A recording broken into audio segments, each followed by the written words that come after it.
wana nepe yɛn no bigire zie nyina no kakra bɛkɔ yɛ niama yɛn so yɛ ho the policies and programs papa His Excellency Nana Addo Akuffo Addo ne Dr. Mahmoud Bawumia ejira mu ma yɛ kom no na kyɛ sɛ papa ɛno ameti wɔ one of your stations sister stations bi sɛ na panyi bi ka sɛ Nana Addo de ɔba yɛ ɔso so teacher for so ɔboa yɛ paa na sɛ dabi o amu ɛna mamu fa bibia masa o amu enti yɛn fa na saa ne yɛn kɔ yɛ nim because sɛ de bana kɔ school hɔ na odidi baako ɛsɛ dɔkunu bi pa yɛ sɛ boba obetimi de abɔ nipa ti mama na pa no de nkyɛn ma te so nti wokɔ na odidi 3000 na wokɔ na odidi wana na anya fi na bɛka te sɛ ɔboa wa moa wɔyi na fi hɔ de sɛ ma o ma onye na home na de wo mi sɛ o ma so still a ɔyɛ fresh abibi abɛhunu bi ati mo sɛ o tana na so otimo sɛ mama bɛki so ni mu yie ama ne ma no akokɔ so enti ba bi a exactly sɛ na do obi a no ayɛ nkyɛn no na yɛ mo na baso yɛ mo mpa yɛ sɛ rade nka no na ɔma na hoden ɛne nkwatente na ɔfanya na dwuma yes that's it na ɛne sɛ do approach as ya amana ne serious to be honest with you ana yɛ mo nwa sɛ teacher for na no muti dem wo so no mu bom sɛm mo bom sɛm ayɛ dɛ wonim sɛ ade we one ye bɛbɔ tia wo ɛte sɛ wo yɛ teacher ni a yɛ pursue a yɛ sɛ why your services are needed enti wo yɛ teacher ni a wo free kumase a na de wo kɔ walwale na yɛ sɛ kɔfa walwale for kasa kyerɛ ade a na wo te dem wana wo so bo nsem okay wo hwɛ ɛyɛ mother tongue no okay the whole system all right education ni na yeah what did I make an say etinye ni ade ne de onfa to baby na efe yen ko yanim because I no there one side of a whole story say akora ne ba oba bi sua na ade o sua na ade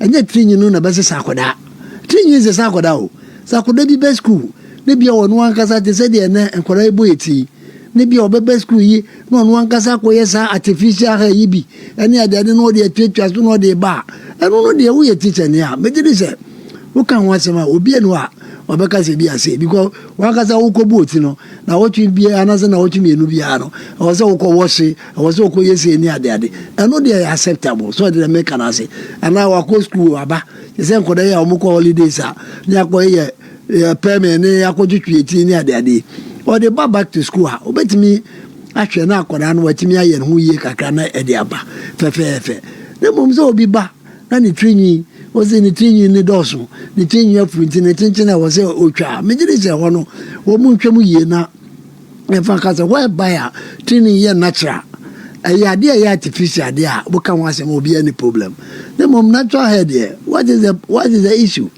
ita koda ya owo ya santo ya mi won se o ma twa ni ti ana na ru akọ ni adare te for the past 12 years kwa yin ni da do mo se pain bi e woni mu what dey make an say ana onya ye no so no mo hu conditions no ansa na wo matimi aba school no na wo ma na wo hwe na wo ba school aje ni bibia wie abi ase ko yuti na bra ebe ya ba be ka ta kwa se be fu so long as I train you no ya natural na de eno abeba back enti no onya abotre e wo ho mfa ma ba ye ma education no nya ade bi a ede restrictions bi ho anu otendodo say no the reason you see uniformity discipline and personal hygiene no dey hygiene no wodwetwe moto mo fatiri ni o me o moto mo bon wo say hygiene personal hygiene no dey akwa no obeba school no oba school no akwasa ko osua school ho obi se dormitory ko da dormitory bi akonya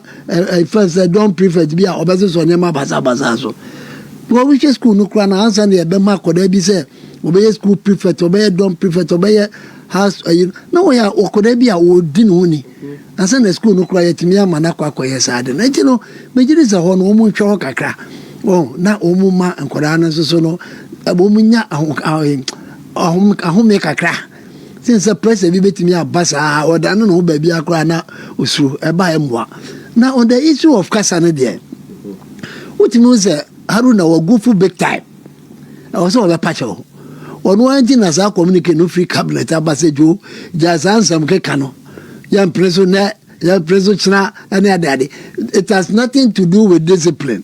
It has nothing to do with akodano ebema akodano ayeden I say ma koda na aye owie school obeya kwara papa na bibisa eno nche what I say said the can say there's no art to define the man's construction in the face so obi adwene mu nya untimi hwene ni mu fanka say na adwene mu ye anaso oye papa anaso oye bone enti yen hwe ho na fe the issue of language ne so no yen kan te papa ne say onya ika emwa because me tie up to na me nyanti ase o me tie na me busa me say enti obeso o kaje say ukopie nkran na say won tie nkran kasa na o ti class mo say den nkran kasa na chewade ukopie safi na wo school wona won tie safi kasa na o say de safi kasa no na chewade ana ba bia wo ko bia no o say ho kasa no na de chewade point na say akoda aba no doso akoda no free different places and aba enti sankoda wo ye o mo betra wo nyina no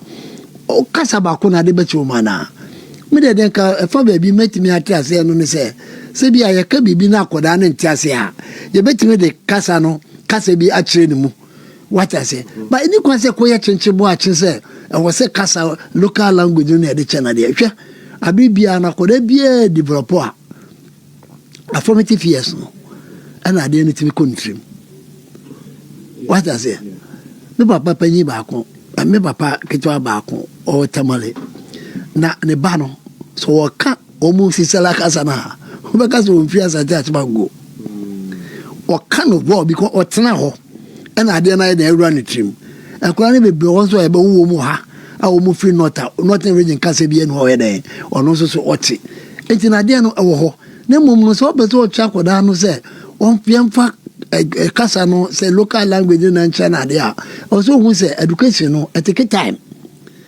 and this a pioneer ne de wo wa ne who say wa no adoa education the answer na be manifest no na ko nanim wo de be say we fa koda no kasa na nche no na bia brofo na eye universal umpo brofo no agi atumo ba bia enti say koda no ye de ne kasa ne che ne sa no wie no kodu secondary school anaso okodu SSA satam mum ne ebe che no English language na satam no ne ebe che no kasa na wo de be ko future no mu ana ebe du ho no o de che no kra na o ye de o timi ntiase I was so tiase feeling koda brem ne ade no de ye de epie okay kwasi we dey I will crave your indulgence so ya opoku mensa the peace bia brebe wo de mean reading na afebia be input into it na ya factor first of all also 2 grounds to keep your hair which don't affect the school policy. The grounds are culture and religion according to the Achimota case. Now for your history of local language in Ghana, Ghanaian or one can say teacher also Ghanaian languages refer to the language spoken in the locality of a school. Of the many languages spoken in Ghana, 11 are approved for teaching and learning purposes. These are Fanti, Ekwapim Twi, Asante Twi, Nzima, Gandangwe, Ewe, Gonja, Kasim, Dagbani, and Dagari. The use of Ghanaian languages as the medium of instruction at the lower primary level has had a checkered history from 1925 to 1951. A Ghanaian language was used from 1925 to 1951. A Ghanaian language was used as the medium of instruction for the first 3 years. Between 1951 and 1956, it was used only for the first year. From 1957 to 1966, a Ghanaian language was not used at all. From 1967 to 1969, it was used only for the first year. And between 1970 and 1974, a Ghanaian language was used for the first 3 years and where possible, beyond to the 6th year. From 1974 to 2002, a Ghanaian language was used for the first 3 years. He continues, in May 2002, Ghana promulgated a law which mandates the use of English language, hereafter L2, as the medium of instruction from primary 1, that's grade 1, to replace the use of a Ghanaian language as the medium of instruction for the first 3 years of schooling, and English as the medium of instruction from primary 4, that's grade 4 in 2000. That's grade 4. In 2007, I conclude, the Professor Jofus Anamwa Mensah Education Reform Committee revised the policy to use 70% local language and 30% English language from kindergarten to primary 3, with English language thereafter. So maybe a historical. Maybe my point is simple. Obi anwa obeti ase bia akoda no ode ne kasa no na de brofo na ka ho. Maybe the issue no say omu yi afiri mu kra no. Se bia ebe firi mu kra no de a meme ebe ha me. Because we dey ababa beto. Yeah. Oba beto ani mu ho. Enti photosynthesis ni ade no mo be kwa kan say. Akwara nso opeso ye doctor, opeso ye engineer, opeso ye we. Enti sa kasa na odi kwa sua sa medicine na say teaching na say bibi no. So wanya free lingua franca. Yeah, wanya free ketu anu mo beda na onyini akwa wotimi akoti ase. Oh, ana de no so asase ne nya. Aso no nya. Asase ne nya so ne nya.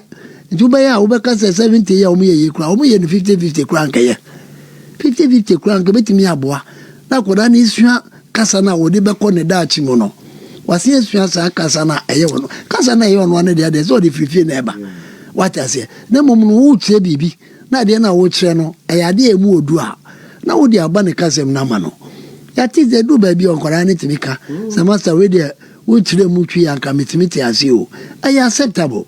No what say no say dey we kan we bom na dey we koka we mo na ye say ase wo wi anu ate asim na wo dey wakasa na wo dey be ko ne daache no wo dey ache na dey because there's no way hwe nkoda ya wo mu ko competitions ni ade now think na wo say fia ko bi fo ko bi wo pempe college this year kwamate say fia ko bi fo kranya a wo mo say be ko bi oni na ade insa so oba ye no obadwune stem no mo ne TV at no ni ade no unte say Haruna ka ho asem de o kan ye trinyi ana kasa na ya instruct say with immediate effect ben me de na come ne say teacher for no was nke odi Ghana education service for no na wo mu ankasa ye nchese ye bia o mu susu say ebetimi aye de aboa ko be na ye say wo beti nsu agu abonten na waja ho na wade ko teacher for no pia say no mu ye no headmasters no nchese no ne say who call we study no see the amount into free time amu be mo ko meeting no de buy no e free thing na ko no so obia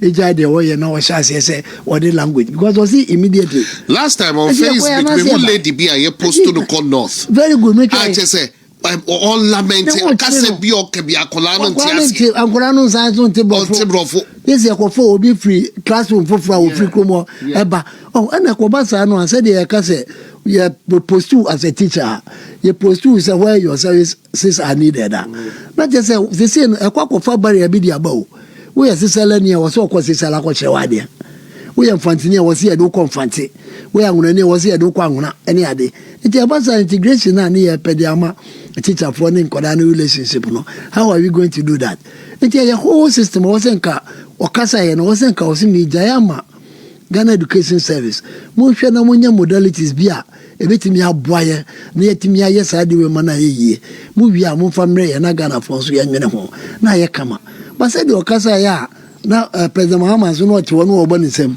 wo bo nsem ye na akotena cabinet ase ye nso wo mo ana asoma no so meka na ze se na de na pa apaja na wo ma sha ase wo bekeka bibi fufo e de ate enyefe mese pa wo mi enhwe ne ye se no ne ya pese ya mummy ye for me there say dem nim for education ho no menim say it take time obi kura be develop kura no a eyemre na ede no beko obi sua de na otimi say o form house kura no nya de okoso a na o pike obi won so a obetimi a pike sa o okoso a no ye de na esei it no system no ye multifaceted was o mutimi hwe na o mu education service for na aye na education for no me samo teacher for ni ade obi class mbi say na nya mo kan je say jo jai ko bo mo sam ye de da Ghana minister na minister kasa na be catch people churo na yi man no because even I understand say the man who say ya de ba ko bia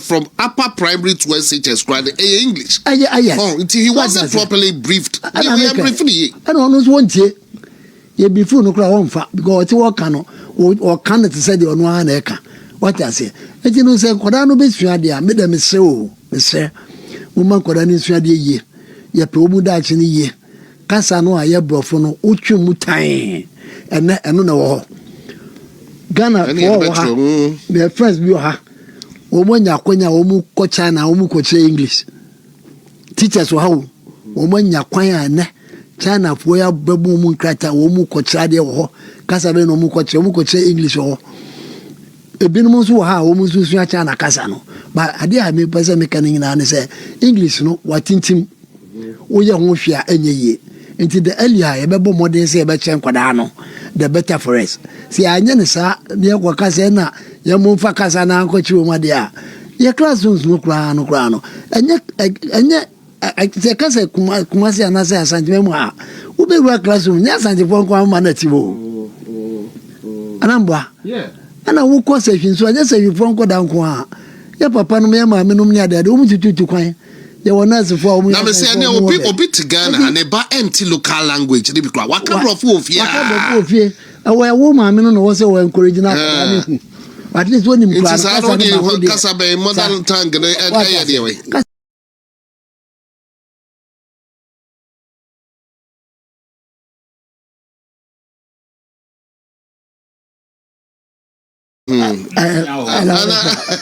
discipline, uniformity, and personal hygiene. You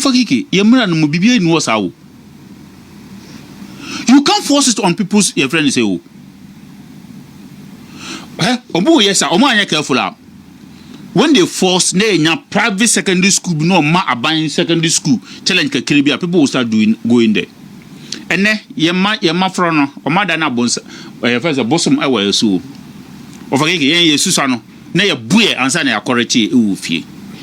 And no call be fear, none by the oko can, or say, comedy, sano tea, fear and canasamo. No, I mean, I catch you. No, I mean, I catch you say, your man said there. If you had the son or two, I know what Jim. I mean, I catch it all one benefit because of your mess and Subambi order and Tisana and energy and I guess. But Uber should know a brilliant is so. Uber should books no more and then the results. Both say your mess and I say, I'm at the no or my bimpa, if you own. And the issue of any issue of discussion. And ye chum, or my ye chum issue of say, ye discuss say, Obia Janitini in New Council Coast, ye chum one. And here for religious purposes, and they say you about Yang must school and take your friends a decision on those things. Minutes are found home coach where it should not be a policy. And you can say minister being and not a gun or catcher. Yang a mass for no take a decision. The way on person Munkara address it, a mass and I take a decision. And to Babet Marco, every then. So no Banu to say a mass dear, and Mrasen or Numa, now Banaba Manako. But the minister should not wage into things like this. They make another say because you were example. A branch and I bone didn't see no. The team you ask and buy a Gijinum sword and the team in the school, you will not a distinct your friends, a student or one. And I be beyond your report so that's a crano or call seven no Ninhuni. Another me read well, I think Sabio cited religious. I think I've forgotten on that. So what about religious? If Obia decided to oversight religious, say Obia decided to oversight religious, and my religion, Islam religion says, "Oh, but you can so Trinity." What are you going to do about it? See, a typical example is next secondary school be where a friend is saying, Cape Coast, a buy almost a Munkarano. We is Muslim, Muslim, or more fasting so far as war and our care. Yeah. That is the decision of the school. Opama Banamna, Opama Manema. It was against our religious principles. Because here they say, so far as Abano or Aquarius was starting out or menstruative, it is she has come of age, also it may fasting. From 11 years, 12 years, also. But school, they say, or Mumma, they say, Uber school, Muha, ultimately fasting. We should allow those things for the schools to decide. The minister should not wage into things like this. Say, on Trinity, what are you? On try bed. On China, you know, or shower, but that doesn't mean so. May I think the minister should stay away from things like this? And yet necessary. The minister should have been interested in say allegations say amount for 30,000, including own MP. No MP from their own side say no constituency Akuffo obi 30,000 say no placement. That is where the minister should be interested in. Yes. Okay. That is the place that the minister should be interested in. Say no constituency. No Kodik MP accuse schools say omaji 30,000 every no ho.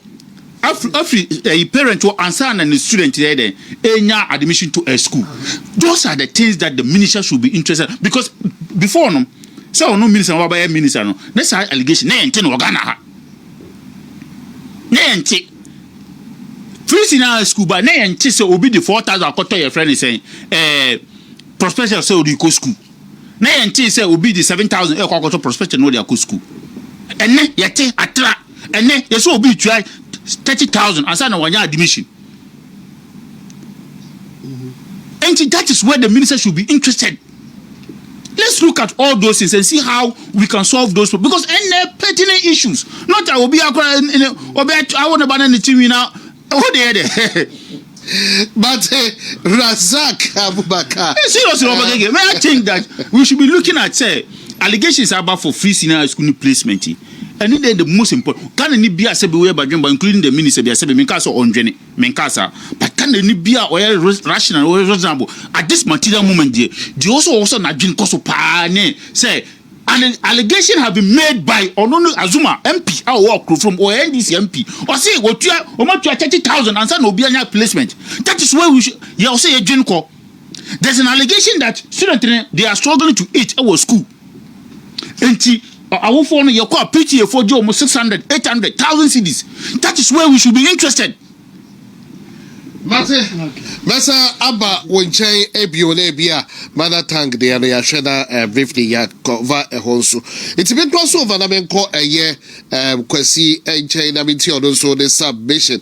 Now, Bename Kai be Obisa Ghana for the Yancha. Foreigners bahona just or a boga and that's a brody be bad the long hair said you or didn't name when you're not untouchable. Well. Quasi. Yeah. I say we will not tolerate it today and will not tolerate it tomorrow. Okay. So says the minister. Okasakwa. Okasa for nothing. When you serious one. When you serious bakukra. Cabinet number you cry on the by name mama not to them. I also feel the same be a dead Yanuntina. Never. Someone will say, some of Kokai, I'm up for both. And I'm up for Tid Oyanasi. On one Casano, education and a Yamano. Sector one or Koda, which was on pet. And to buy a Nunaman kitting, and wound here, and warrior Wajuma. And walk come was a man at idea and a trini. Go for Pequia Comuna, I say at idea. We